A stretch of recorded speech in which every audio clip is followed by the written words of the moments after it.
Graça e paz a todos.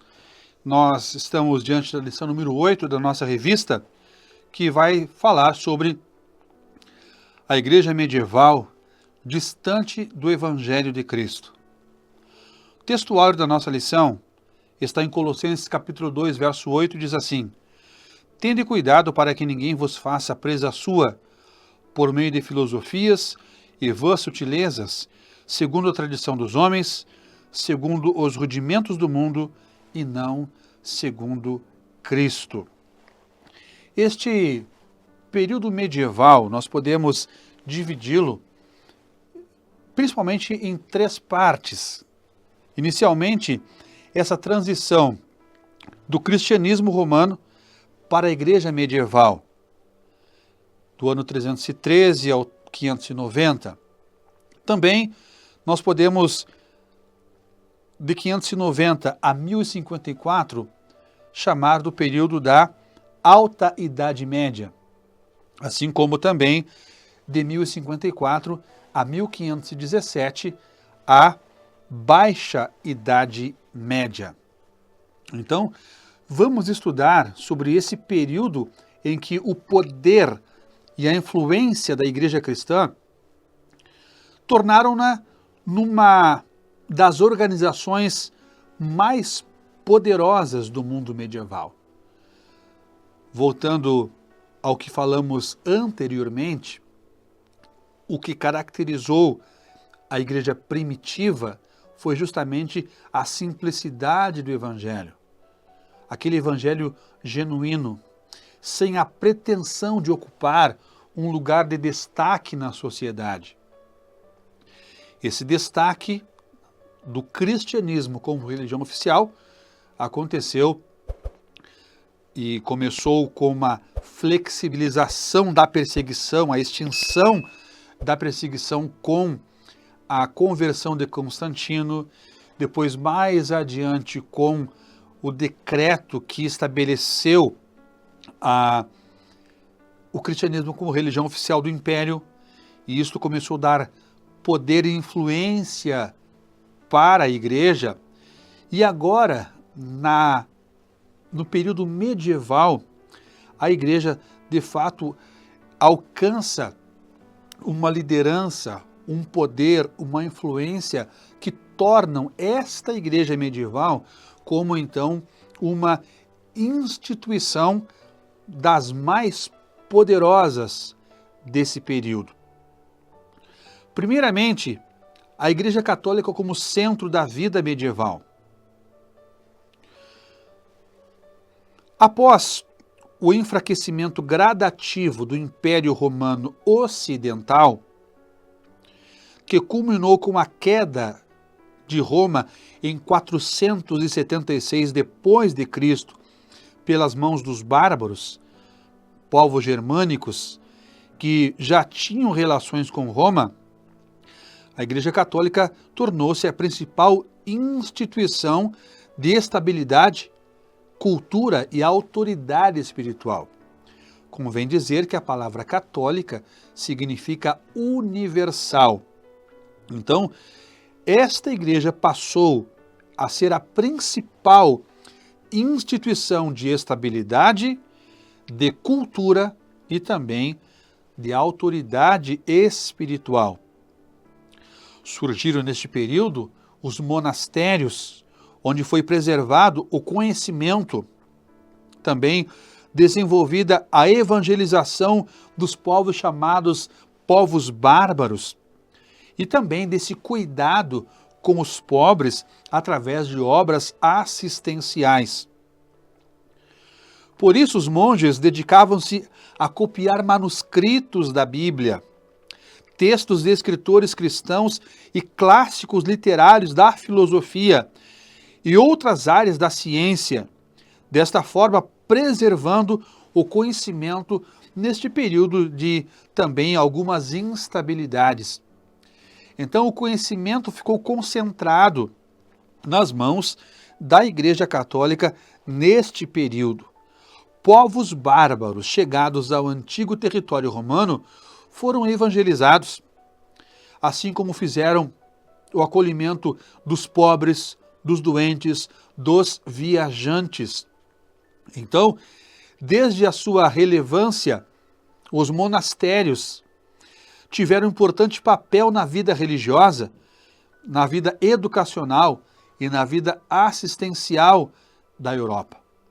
Então, foi uma consolidação do poder católico que começou a deter o conhecimento e começou a influenciar de um modo mais efetivo através do poder conquistado justamente neste período. A fé cristã influenciava todos os aspectos da vida, na educação, na política, na arte, nas leis.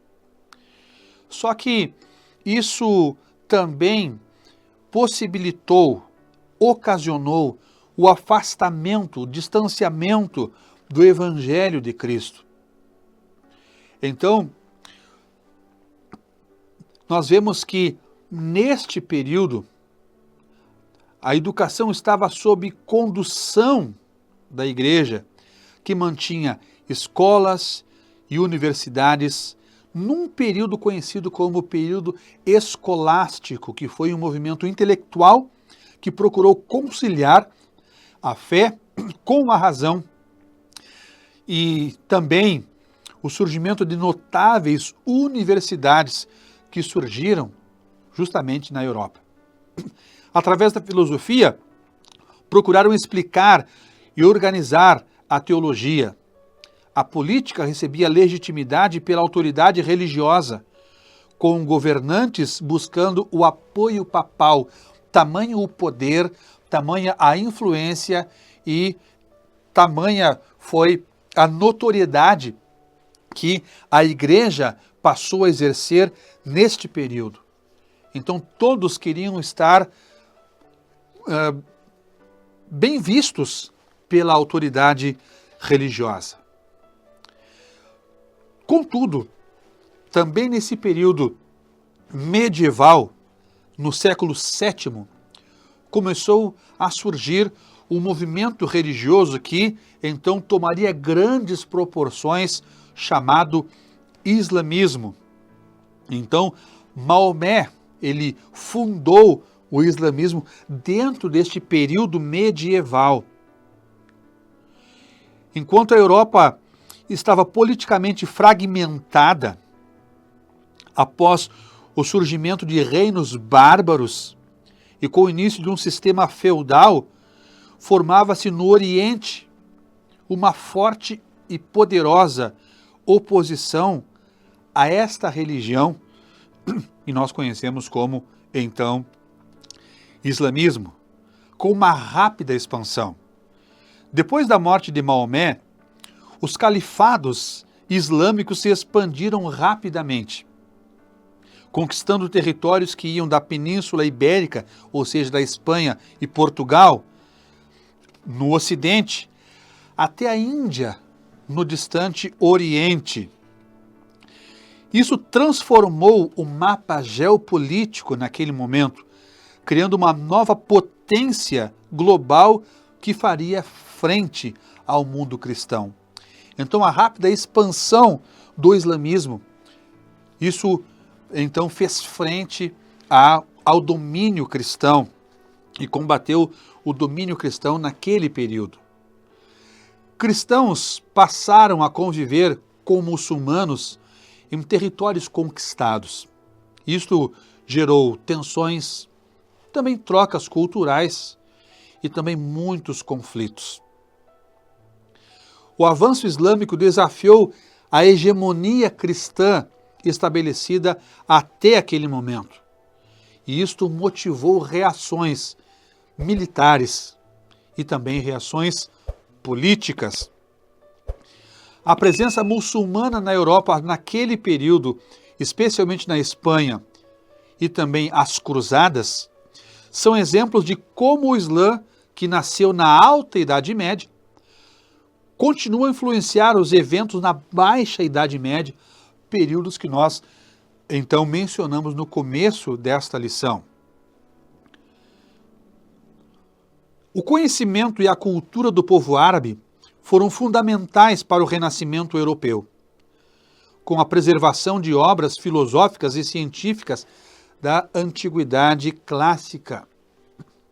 Então, esta expansão do islamismo, esta presença muçulmana na Europa, especialmente na Espanha, e também as cruzadas que aconteceram neste período, são exemplos muito claros da influência que o Islã começou a exercer também na Europa, tanto na alta como na baixa Idade Média.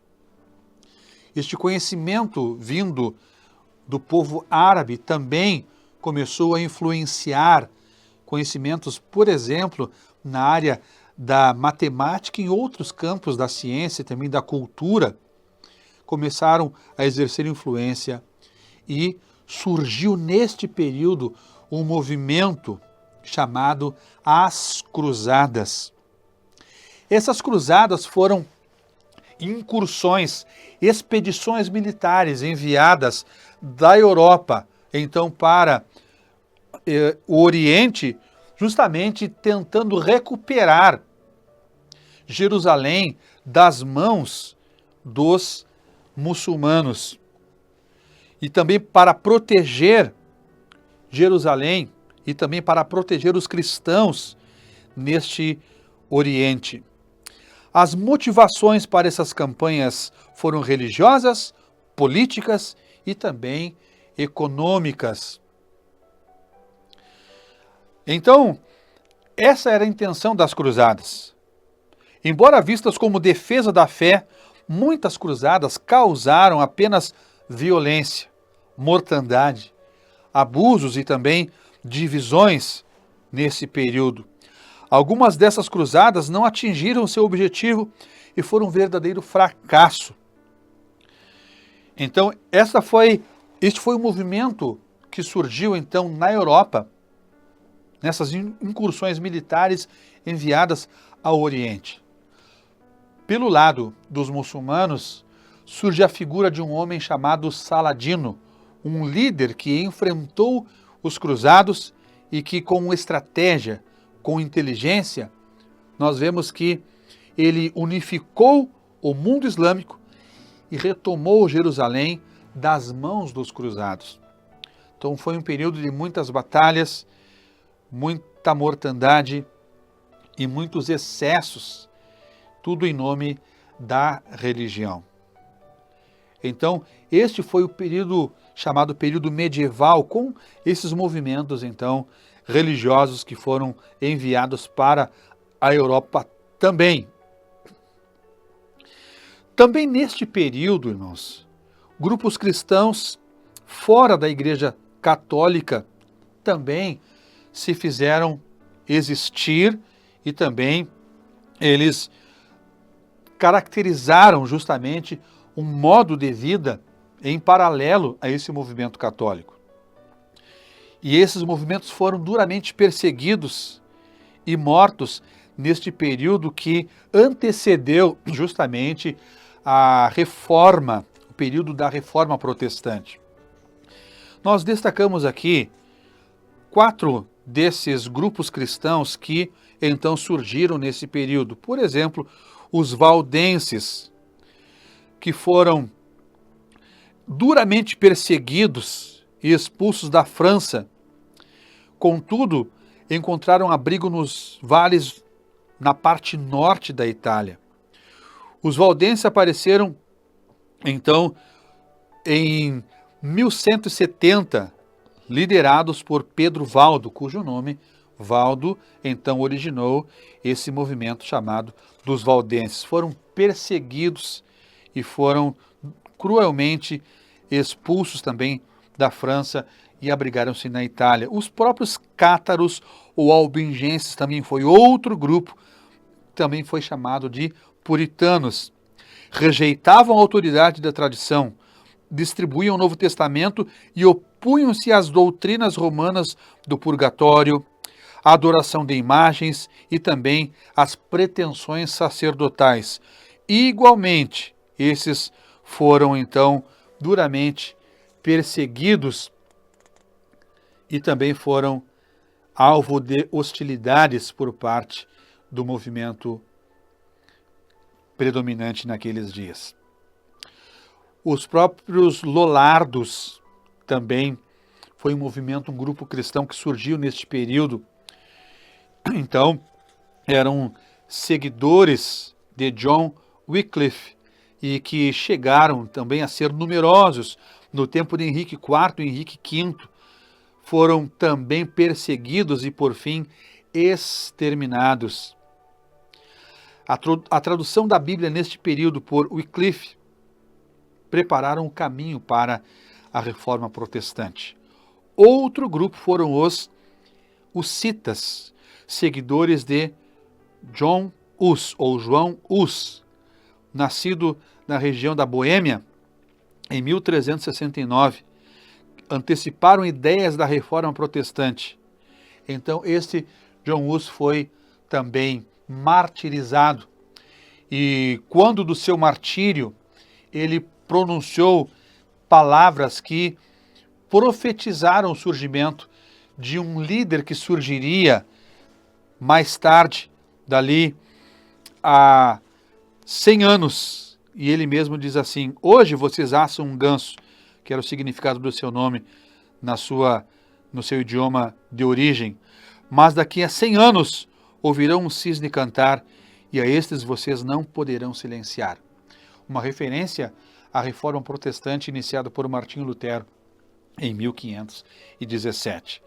Foram movimentos que surgiram paralelamente a este movimento católico neste período, mas que foram duramente perseguidos e mortos, justamente porque não estavam de acordo com todo este poder e influência da Igreja Católica neste período. E toda esta perseguição, meus irmãos, imposta neste período, e as lições que nós tiramos deste período em que, então, a Igreja medieval se distanciou do Evangelho de Cristo, nós tiramos lições importantes para a Igreja na atualidade.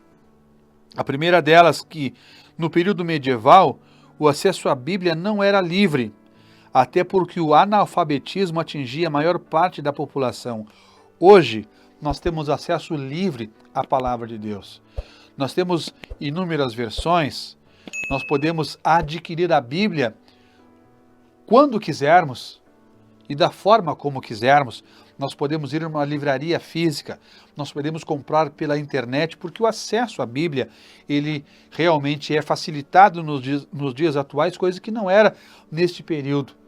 Mas, refletindo, que valor nós temos dado para a palavra de Deus? Que valor nós temos dado para a Bíblia? Temos ela, de fato, como um manual que aponta o caminho para a salvação através de Cristo? Ou, quem sabe, alguns usam a palavra de Deus como um simples amuleto. Tem lá em cima de uma mesa, de um mobiliário na sua casa, alguns da cabeceira da cama. Mas que valor, de fato, a igreja está realmente dando à palavra de Deus? Nós estamos realmente valorizando a Bíblia? Nós estamos realmente dando sentido para a nossa vida com base nos ensinos da palavra de Deus? De que forma estamos valorizando este legado extraordinário, esta revelação escrita da vontade de Deus para nós? De que forma estamos realmente valorizando as Escrituras? Estamos realmente olhando, lendo e vivendo, praticando a palavra?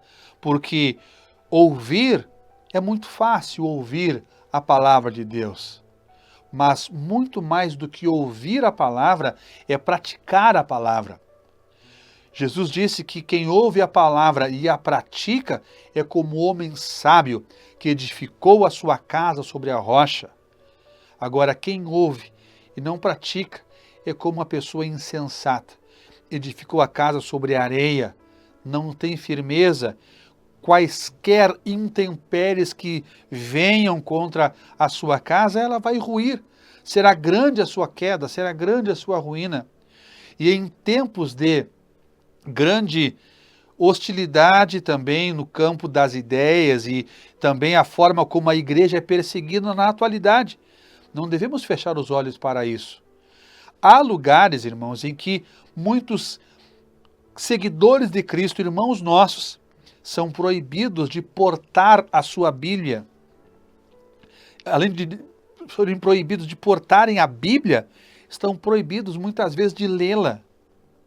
Há lugares no mundo em que os filhos são incentivados a delatarem, a entregarem seus pais quando estão em contato com a palavra de Deus, entregarem para as autoridades, para que sejam presos, para que sejam penalizados pelo simples fato de terem a Bíblia ou de promoverem algum momento devocional no seu lar, de leitura, porque há perseguição.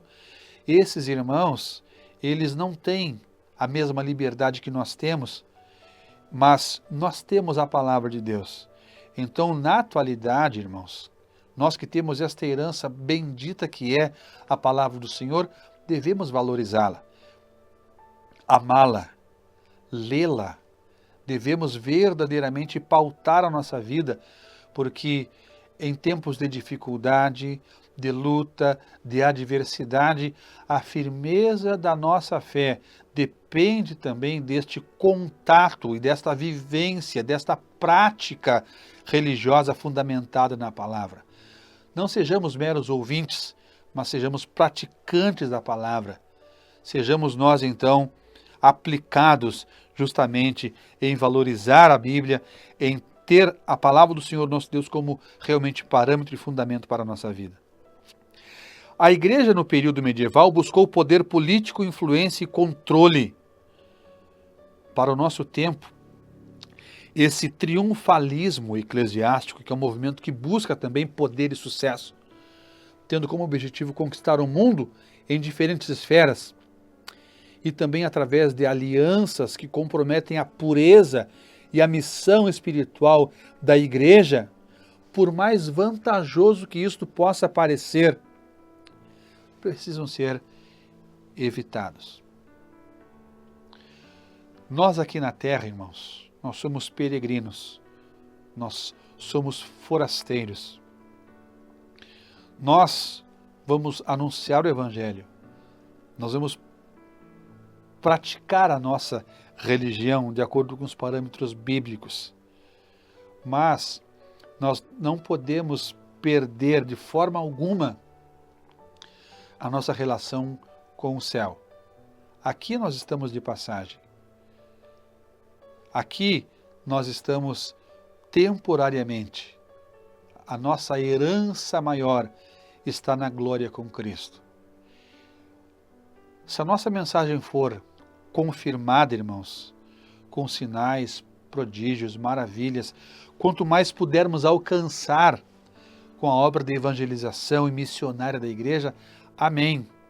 Mas não deve ser a nossa prioridade alcançarmos o poder e a influência como neste período a igreja ditava as regras como a instituição mais poderosa em termos, então, de riqueza, de influência, de poder, que o Evangelho possa promover mudança, a pregação da igreja possa promover mudança, mas não percamos o nosso foco, que é alcançarmos a glória eterna.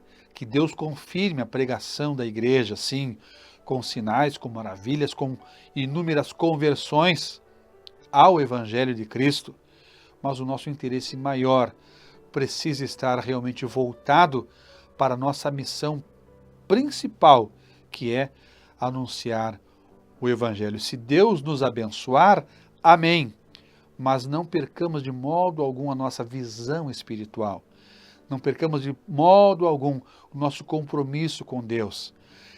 Alguns valores muitas vezes são negociados pela igreja dos nossos dias. Nós não podemos negociar princípios e valores, nós precisamos realmente estar voltados para a palavra de Deus, mantendo a nossa pureza espiritual, A nossa identidade cristã não pode ser perdida nesses tempos, quando muitos trocam a sua identidade espiritual, o seu compromisso com Deus, com promessa de grandeza, abrindo mão de princípios e valores cristãos, éticos e bíblicos que são inegociáveis, mas que a igreja possa estar voltada na atualidade a um compromisso com Deus. E se nós avançarmos, se nós prosperarmos enquanto anunciamos o Evangelho como instituição, como igreja, não vamos abrir mão da palavra de Deus, do nosso compromisso com o Senhor, porque a nossa herança maior está na glória com Cristo Jesus. Que Deus ricamente nos abençoe e que nós possamos estar atentos sempre, meus amados irmãos. E nós sabemos que cada vez mais a igreja que é fiel ao Senhor não tem ambiente neste mundo. E chegará um momento em que realmente vai ser insustentável a nossa presença aqui. E assim o Senhor vai fazer soar a trombeta e nós iremos com Ele para o lugar que Ele preparou para aqueles que o amam. Coisas que o olho não viu, o ouvido não ouviu e sequer subiu ao coração do mortal. É aquilo que o Senhor tem preparado para aqueles que o amam. Quando ouviremos da parte do Senhor que dirá: vinde, benditos de meu Pai, e possuí por herança o reino que vos está preparado desde a fundação do mundo. Que Deus te abençoe. Oremos ao Senhor. Obrigado pela tua palavra, Senhor, que nós possamos perseverar, que o nosso ideal, nosso compromisso seja contigo, seja com a tua palavra, para que assim herdemos tudo aquilo que o Senhor tem preparado para nós, teu povo, tua igreja, que não troquemos, ó Deus, essas promessas, que não troquemos, Senhor, os nossos princípios e nossos valores éticos, bíblicos e cristãos por promessas de, quem sabe, uma influência temporária neste mundo. Não, Senhor, que sejamos firmes, sejamos fiéis a Ti e que naquele dia possamos ouvir o bem-vindo do Senhor. É a nossa oração. Sustenta-nos a cada dia em meio às lutas, adversidades e que possamos estar firmados em Cristo. E é neste nome que nós oramos e te agradecemos. Amém.